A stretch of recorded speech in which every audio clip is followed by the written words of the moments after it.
Hello दोस्तों, आप सभी का स्वागत है हमारे चैनल में। मैं आप सबके साथ जुड़ी हूँ DSSB DOE PRT के पेपर के साथ। आपने हमारी इससे पहले की वीडियो में देखे होंगे कि हमने मैथ्स के 10 क्वेश्चन सॉल्व किए थे, तो आज हम उससे आगे के 10 क्वेश्चन सॉल्व करेंगे। अगर आपने अभी तक वो क्वेश्चंस नहीं देखे हैं, वो वीडियो नहीं देखी है, तो आपको उसका लिंक डिस्क्रिप्शन बॉक्स में मिल जाएगा। तो आज का सेशन हम स्टार्ट करते हैं। हमारे पास पहला क्वेश्चन है, राहुल अपनी आय का कुछ भाग खर्च करता है तथा शेष भाग बचाता है। उसके व्यय तथा बचत का अनुपात क्रमशः 4:5 है। यदि राहुल की आय 90,000 रुपये है तो उसका व्यय क्या होगा? तो हमें बताना है कि वो कितने रुपए खर्च करता है, ये बताना है हमें। तो हम मान लेते हैं कि 4x जो है उसका खर्च है और 5x है उसका बचत। तो कितना टोटल कितना है? ये 90,000, जैसा कि हमें यहाँ पर दिया हुआ है। तो हमें इस इक्वेशन को सॉल्व करना है। क्या करना है? यहाँ से x की वैल्यू निकाल लेनी है, क्योंकि हमें इसका ये निकालना है कि ये कितना खर्च करता है। तो ये सब कुछ हम सॉल्व करेंगे इन दोनों इक्वेशन को। तो क्या आ जाएगा? 9x = 90,000। तो x = क्या आएगा हमारे पास? 10,000।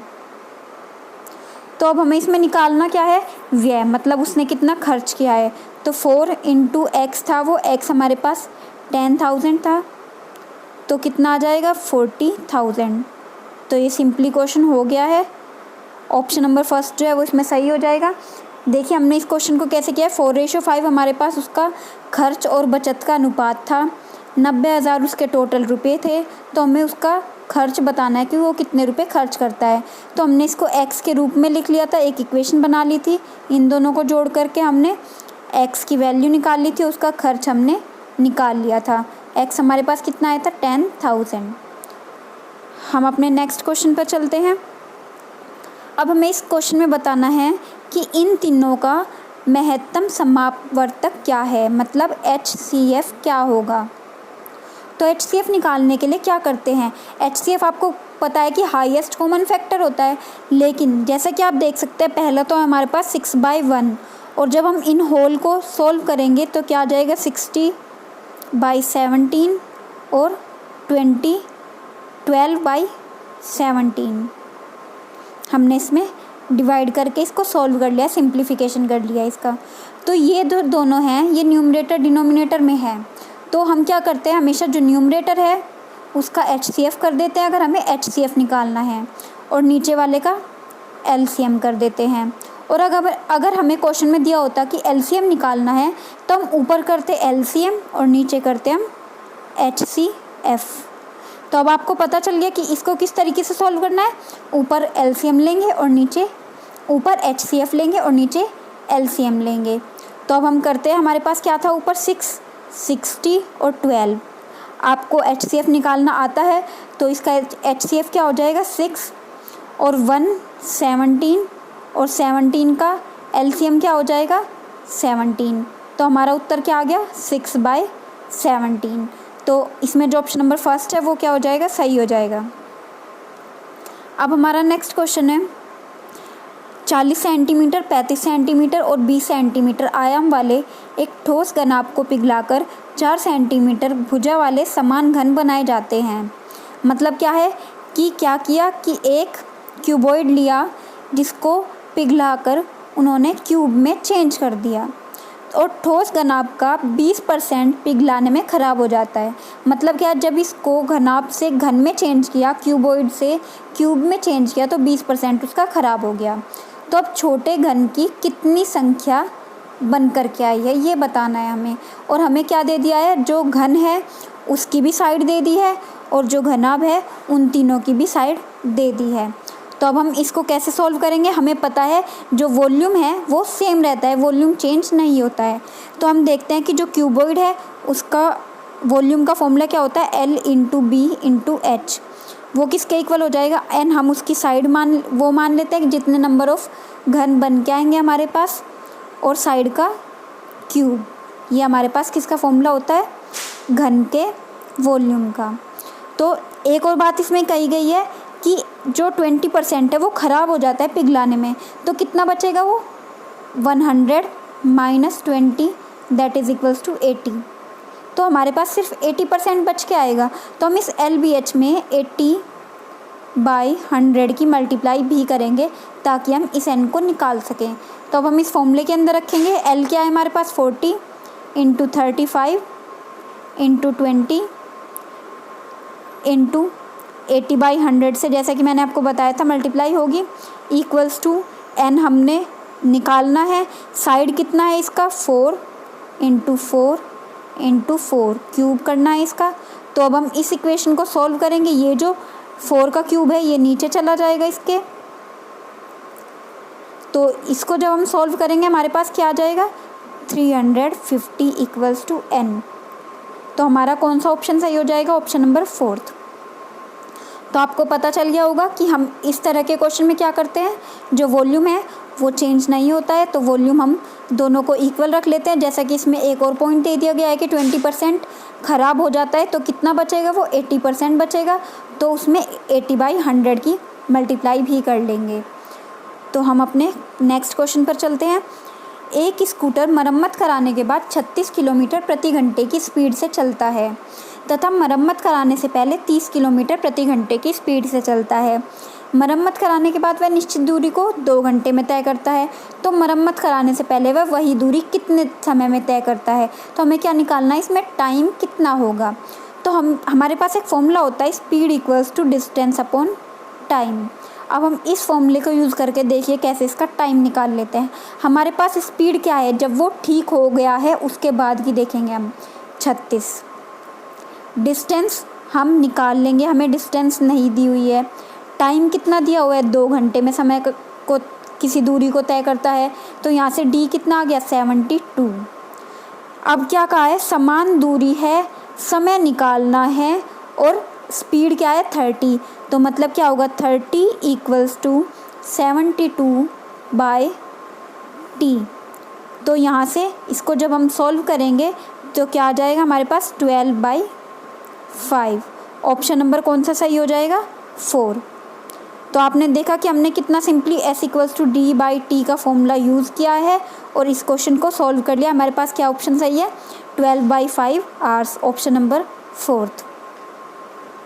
अब हमारे पास अगला सवाल है 3242 रुपये की राशि XYZ में इस प्रकार विभाजित किया गया है कि यदि XYZ के हिस्से में से क्रमशः 18, 13 और 11 रुपये कम कर दिए जाएं तो उनके हिस्से में 3:6:7 के अनुपात में होंगे। तो Z का हमें हिस्सा निकालना है। तो सबसे पहले हम क्या करेंगे, इस 3242 में से माइनस कर लेंगे 18 + 13 + 11। तो हमारे पास कितना बच जाएगा, ये 3200। अब इतने पैसे जो हैं हमें इन तीनों के बीच बांटने हैं, तो हम क्या करेंगे 3200 इंटू, हम इसको भी नहीं निकालेंगे क्योंकि हमें तो सिर्फ क्या निकालना है, Z का नया हिस्सा निकालना है और Z का क्या है हमारे पास 7। तो हम 7 लिखेंगे divided by 3 + 6 + 7 that is equals to 13। तो यहाँ पर हम 13 लिख देंगे और जब इसको सॉल्व करेंगे तो हमारे पास क्या आ जाएगा 1400 रुपीज़। तो हमने क्या किया है, पहले इन तीनों को जोड़ करके 3242 में से माइनस किया है तो हमारे पास 3200 आ गया है। फिर हमें क्या निकालना है, Z का नया हिस्सा निकालना है जिसके लिए हमने ये 7 दिया हुआ है तो ये ऊपर रखा है न्यूमरेटर में और इन तीनों का जोड़ करके डिनोमिनेटर में रखा है और इनकी मल्टीप्लाई कर दी है। तो हमारे पास उत्तर आ गया है। तो हमारा ऑप्शन नंबर फर्स्ट जो है वो सही हो जाएगा 1400 रुपये।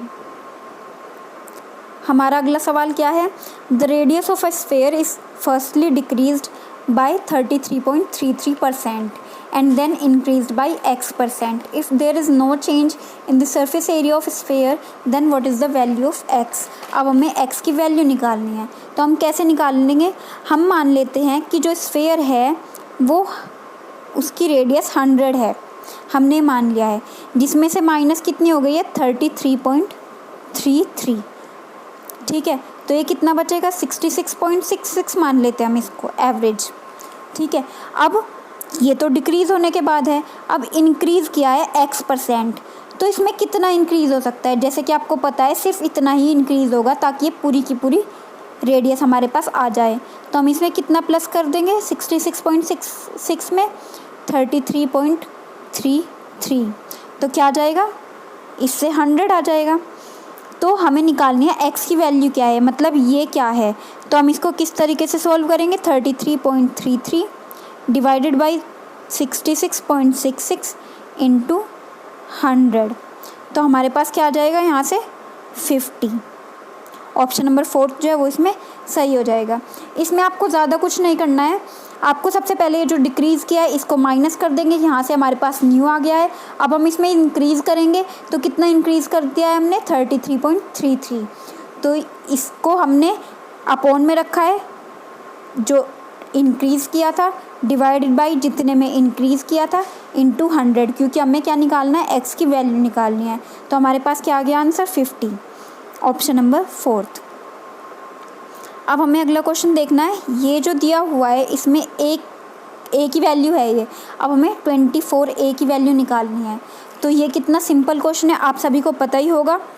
इसमें क्या करना है, हमें नीचे से शुरुआत करनी होती है। पहले हम 2 + 1/4 को सॉल्व करेंगे, जो आएगा 1 प्लस यहाँ पे जो आएगा उसको सॉल्व करेंगे, फिर जो आएगा फिर 3 + 1/, उसको सॉल्व करेंगे। तो चलो इसको स्टार्ट करते हैं हम सॉल्व करना। हमारे पास क्या है, 1/3 + 1/1 + 1/, इसको जब हमने सॉल्व किया है तो हमारे पास 4/9 आया है, 9/4 आया है। तो इसको उल्टा कर देंगे, सॉरी मैं यहाँ से लेकर के चलती हूँ, 1 + 3 + 1/1 + 1/9/4 आया था ये, ठीक है। तो जब हम इसको उल्टा कर देंगे तो ये क्या हो जाएगा, 4/9 हो जाएगा। तो हमारे पास क्या आ जाएगा, 1/3 + 1/1 + 4/9। अब हम इसको सॉल्व करेंगे, तो इसको सॉल्व करने के बाद हमारे पास क्या आ जाएगा, 1/3 + 9/13।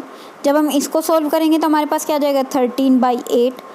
ये आ गई हमारे पास a की वैल्यू। अब हमें क्या निकालना है, 24a। तो क्या करेंगे हम, 13/8 इंटू 24, तो इससे क्या आ जाएगा हमारे पास 13/2 आंसर आ जाएगा। तो हमारा जो ऑप्शन नंबर 4 है वो हमारा सही हो जाएगा। नेक्स्ट इज़, हमारे पास ये रेखा चित्र दिया हुआ है किसी एक होटल में बावर्ची का, ये 6 होटल है। अब हम क्वेश्चन देखते हैं क्या है, यदि ए होटल H2 तथा H3 में कुल बावर्चियों की संख्या को निरूपित करता है तथा बी होटल H1 तथा H6 में कुल बावर्चियों की संख्या को निरूपित करता है, तो बी ए का कितना प्रतिशत है। अब हमें इसमें प्रतिशत निकालना है। तो सबसे पहले तो हम देखेंगे कि ए की वैल्यू कितनी है। ए की वैल्यू H2 और H3 के बावर्चियों की कुल संख्या है। तो हम देखते हैं H2 में तो कितने हैं, 44 हैं, और H3 में 51 हैं। इसी तरीके से हम देख लेते हैं और भी, H1 की ज़रूरत पड़ेगी हमें 40 है जो कि, और किसकी ज़रूरत पड़ेगी हमें, H6 की जो कि 80 हैं। तो यहाँ से हम निकालेंगे, सबसे पहले हम A निकालते हैं, 44 + 51 दैट इज़ इक्वल्स टू 95, ये हमारे पास A आ गया। देन हम B निकालते हैं जो कि है 40 + 80 दैट इज़ इक्वल्स टू 120, ठीक है, हमारे पास A और B आ गया। अब हमें क्या निकालना है, A B का कितने प्रतिशत है। तो B का, इसका मतलब ये ऊपर, सॉरी B A का कितना प्रतिशत है, तो B ऊपर आएगा और A नीचे आएगा। प्रतिशत निकालने के लिए जैसे कि आपको पता है 100 से हम मल्टीप्लाई कर देते हैं, तो ये क्या आ जाएगा, 126.31%। तो हमारा ऑप्शन नंबर 4 जो है वो इसमें सही हो जाएगा। हम अपना अगला क्वेश्चन देखते हैं। एक 500 मीटर लंबी रेलगाड़ी 36 किलोमीटर प्रति घंटे की स्पीड से चलती है। यदि वह एक पुल को 70 सेकंड में पार करती है तो पुल की लंबाई क्या है। अब हमें पुल की लंबाई बतानी है। अब हमारे पास टी दिया हुआ है 70 सेकंड, डी हम मान लेते हैं कि 500, जैसा कि ये दिया हुआ है रेलगाड़ी की लंबाई, प्लस हम एक्स कर देते हैं जो कि एक्स होगी हमारी पुल की लंबाई। अब हमारे पास एक फॉर्मूला होता है S = D/T, जिसमें कि हमारे पास s कितना है 36 किलोमीटर प्रति घंटे है। तो हम इसको किस में चेंज कर लेंगे, मीटर पर सेकंड में, क्योंकि हमारे पास सब कुछ क्या है मीटर में है और सेकंड में है। तो हमने इसको 5/18 से मल्टीप्लाई कर लिया है, जो कि 10 मीटर पर सेकंड आ गया है। अब हम d रख लेंगे इसमें 500 प्लस x/70। तो अब हम इस इक्वेशन को अगर हम सॉल्व करें तो हमारे पास क्या आ जाएगा, x = 200 मीटर। तो इसमें ऑप्शन नंबर सेकंड जो है वो सही हो जाएगा। देखा किस तरीके से हम इस तरह के क्वेश्चन को सिर्फ एक फॉर्मूले से सॉल्व कर लेते हैं, s = d/t। सिर्फ हमें s की वैल्यू, d की वैल्यू, t की वैल्यू, इन तीनों की वैल्यू रखनी होती है और इजीली हम इन क्वेश्चन को सॉल्व कर लेते हैं। आज का हमारा आखिरी सवाल, A sum becomes 21,000 rupees on compound interest after 1 year. This sum becomes 22,050 on compound interest at the same rate after 2 years. What is the annual rate of interest? अब हमें एनुअल रेट निकालना है। तो हम सबसे पहले इसमें क्या करेंगे, 22,050 में से माइनस कर देंगे 21,000 को। तो हमारे पास क्या आ जाएगा, 1,050। तो हमें पूरा निकालना है तो 1,050 को हम डिवाइड कर देंगे 21,000 से, क्योंकि हमें कितना निकालना है, एनुअल मतलब 1 साल का। तो इसमें 100 की मल्टीप्लाई करेंगे, 2 0 से 2 0 गई, 1 0 से ये वाली 1 0 गई, 21 5 क्या होता है 105। तो कितना आ गया 5%। ऑप्शन नंबर फर्स्ट जो है वो हमारा इसमें सही हो जाएगा। तो आज का सेशन हमारा यहीं पर ख़त्म होता है। अगर आपको हमारी वीडियो पसंद आए तो लाइक ज़रूर करें और हमारे चैनल को सब्सक्राइब करना ना भूलें। Thank you.